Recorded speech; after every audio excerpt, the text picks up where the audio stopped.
നമ്മളൊരു വ്യക്തിയോട്, പ്രത്യേകിച്ച് ഒരു ശരാശരി മലയാളിയോട് ചോദിക്കുകയാണ്, ഇന്നത്തെ ഭക്ഷണം എന്തൊക്കെയായിരുന്നു? ബ്രേക്ക്ഫാസ്റ്റ് മിക്ക ആൾക്കാരും പറയുന്നത് ദോശ കഴിച്ചു, അല്ലെങ്കിൽ ഇഡ്ഡലി ആയിരുന്നു, പുട്ടായിരുന്നു, അപ്പമായിരുന്നു, ചിലപ്പോൾ ചപ്പാത്തി ആയിരിക്കാം, ഇടിയപ്പമായിരിക്കാം. ഉച്ചയ്ക്ക് മിക്ക ആൾക്കാരും പ്രിഫർ ചെയ്യുന്നത് ചോറ് തന്നെയാണ്. രാത്രി ചിലർക്ക് ചപ്പാത്തി ആയിരിക്കാം, ചിലപ്പോൾ കഞ്ഞി ആയിരിക്കാം. ചില ആൾക്കാർ ഹെൽത്തി ഓൾട്ടർനേറ്റീവായിട്ട് ചിലപ്പോൾ ഓട്സ് കഴിക്കുന്നുണ്ടാവും. നോക്കിക്കഴിഞ്ഞാൽ മിക്ക ആൾക്കാരുടെയും ഭക്ഷണത്തിൽ ഒരു 70-80% ധാന്യങ്ങളാണ്. ധാന്യങ്ങൾ എന്ന് പറയുന്നത് അത് റൈസ് ആവാം, വീറ്റ് ആവാം. അപൂർവം ആൾക്കാർ മില്ലറ്റ്സ് കഴിക്കുന്നുണ്ടാവും. ഈ ഇത്രമാത്രം ഗ്രെയിൻസ് നമ്മുടെ ഫുഡ് സിസ്റ്റത്തിലോട്ട് എങ്ങനെ കടന്നു വന്നത് ആലോചിച്ച് നോക്കിക്കഴിഞ്ഞാൽ, നമ്മളൊരു കൃഷി സംബന്ധമായ ജീവിത രീതി സ്റ്റാർട്ട് ചെയ്ത സമയത്ത് നമുക്ക് ഒത്തിരി കാലറിയുടെ ആവശ്യമാണ്. കാരണം രാവിലെ മുതൽ വൈകുന്നേരം വരെ കൃഷി സ്ഥലത്ത് വർക്ക് ചെയ്യുന്നവർക്ക് ഒരു 3500 to 4000 കാലറി ആവശ്യമാണ്. അത്രയും കാലറി മീറ്റ് ചെയ്യാനായിട്ടായിരുന്നു ശരിക്കും നമ്മൾ ഇത്രയും ഗ്രെയിൻസ് കഴിച്ചു തുടങ്ങിയത്. പക്ഷേ നമ്മൾ ഇന്നത്തെ ലൈഫ് സ്റ്റൈൽ നോക്കിക്കഴിഞ്ഞാൽ നമുക്ക് അത്രയും കാലറിയുടെ ആവശ്യമേ ഇല്ല. പക്ഷേ നമ്മളിപ്പോഴും നേരത്തെ കഴിച്ച 2, 3, 4 തവണത്തെ ഗ്രെയിൻസിൻ്റെ ഇൻടേക്ക് കണ്ടിന്യൂ ചെയ്തുകൊണ്ടേയിരിക്കുകയാണ്. നമ്മളുടെ മിക്ക രോഗങ്ങൾക്കും, പ്രത്യേകിച്ചിട്ടും ഡയബറ്റീസ്, അമിതവണ്ണം, ഹൃദ്രോഗ സംബന്ധമായ കാര്യങ്ങൾ, ക്യാൻസർ സംബന്ധമായ കാര്യങ്ങൾ, ഇതിൻ്റെയൊക്കെ പ്രധാനപ്പെട്ട കാരണം ഈ ഓവർ ഈറ്റിംഗ് ഓഫ് ഗ്രെയിൻസ് ആണ്. Scientifically saying, we are addicted to grains. Grains ഈ 3-4 നേരം കഴിക്കുന്നതിന് പകരം ഡയറ്റ് 1ൻ്റെ ഏറ്റവും പ്രധാനപ്പെട്ട റെക്കമെൻഡേഷൻ ഒരു നേരം മാത്രം, have 1 single whole grain meals per day. ഏത് ഗ്രെയിൻ കഴിക്കണം, എപ്പോൾ കഴിക്കണം എന്ന് നമുക്ക് ഡീറ്റെയിൽ ചെയ്യുന്നതിന് മുമ്പ് നമുക്ക് ഗ്രെയിൻസിനെ കുറിച്ച് കുറച്ച് സയൻസ് ഒന്ന് മനസ്സിലാക്കിയിരിക്കുന്നത് നല്ലതാണ്. മലയാളികൾ ഭൂരിഭാഗം കഴിക്കുന്നത് അരിയാണല്ലോ. അരി 2 രീതിയിൽ സംസ്കരിക്കാൻ പറ്റും. വെയിലത്ത് ഉണക്കിയിട്ട് സംസ്കരിക്കാൻ സാധിക്കും, അല്ലെങ്കിൽ പുഴുങ്ങി സംസ്കരിക്കാനും. ഒന്ന് നമ്മൾ പറയുന്നത് റോ റൈസ് എന്ന് പറയും, മറ്റത് ബോയിൽഡ് റൈസ് എന്ന് പറയും. ഇത് നോക്കിക്കഴിഞ്ഞാൽ നമ്മളുടെ ഇഡ്ഡലിയും പുട്ടും ദോശയും ചോറും ഒക്കെ തന്നെ എല്ലാം വെളുത്തതാണ്. ഇവിടെ എന്താ സംഭവിക്കുന്നതെന്ന് ചോദിച്ചാൽ, അരിയെ ഭാഗികമായിട്ടോ അല്ലെങ്കിൽ കംപ്ലീറ്റ് ആയിട്ട് അതിനെ റിഫൈൻ ചെയ്തിട്ട് പോളിഷ് ചെയ്തിട്ടാണ് എടുക്കുന്നത്. ഇവിടെ നമുക്ക് നഷ്ടപ്പെടുന്ന വളരെ പ്രധാനപ്പെട്ട കമ്പോണൻ്റ് അതിൻ്റെ ബ്രാനാണ്. ബ്രാനിനകത്ത് ഫൈബർ ഉണ്ട്, വൈറ്റമിൻസ് ഉണ്ട്, മിനറൽസ് ഉണ്ട്. ഈ ഫൈബറിന് വളരെ ക്രിട്ടിക്കലായിട്ടുള്ള റോൾ നമ്മുടെ ഹെൽത്തിലുണ്ട്. പ്രത്യേകിച്ചിട്ടും നമ്മുടെ ഗട്ടിൽ താമസിക്കുന്ന ബാക്ടീരിയയുടെ ഏറ്റവും പ്രധാനപ്പെട്ട ഫുഡ് എന്ന് പറയുന്നത് ഈ പറയുന്ന ബ്രാനാണ്. മാത്രമല്ല വൈറ്റമിൻസും മിനറൽസും. ബ്രാൻ നീക്കം ചെയ്ത് കഴിഞ്ഞാൽ ആ കിട്ടുന്ന വെളുത്ത അരി ശരിക്കും പറഞ്ഞാൽ നമ്മുടെ ആരോഗ്യത്തിന് ഒട്ടും നല്ലതല്ല. പലരും ഹെൽത്തി ആണെന്ന് കരുതി രാവിലെ കഴിക്കുന്ന ഇഡ്ഡലി, മേ ബി ചിലപ്പോൾ നിങ്ങളൊരു 3-4 ഇഡ്ഡലി ശീലമാക്കിയിട്ടുള്ള ഒരാളായിരിക്കാം.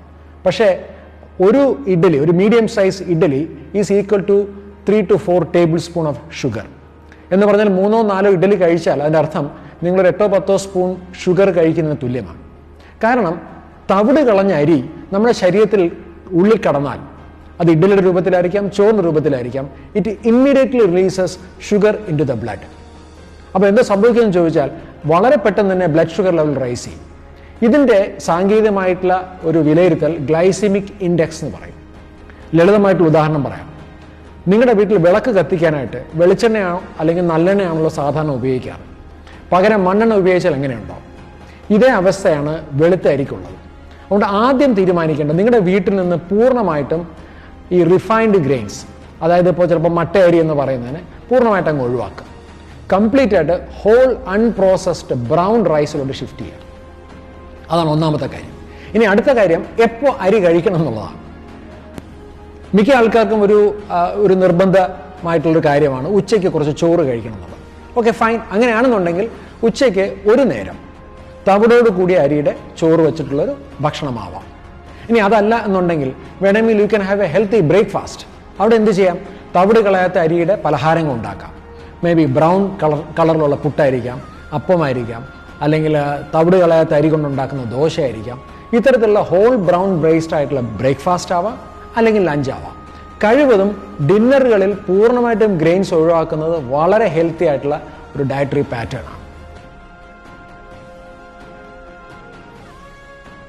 നമ്മൾ സാധാരണ ഉപയോഗിക്കുന്ന മറ്റൊരു ധാന്യമാണ് ഗോതമ്പ്.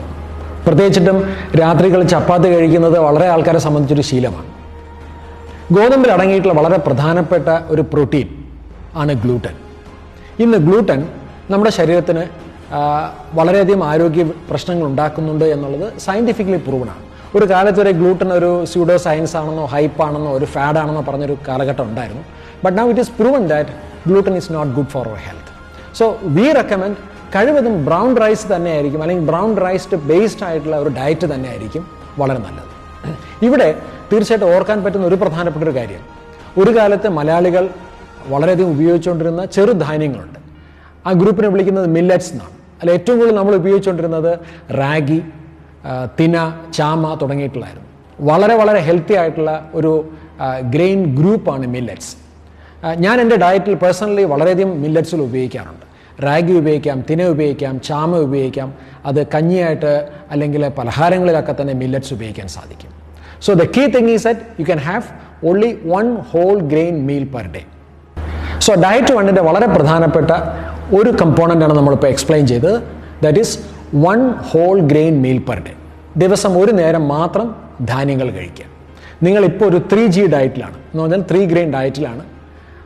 അതിനെ 1 grain ഡയറ്റിലോട്ട് കൊണ്ടുവരാം. നിങ്ങൾക്ക് അതിന് ബുദ്ധിമുട്ട് തോന്നുന്നുണ്ടെങ്കിൽ maybe you can start with a 2 grain diet and then slowly come to a 1 grain diet.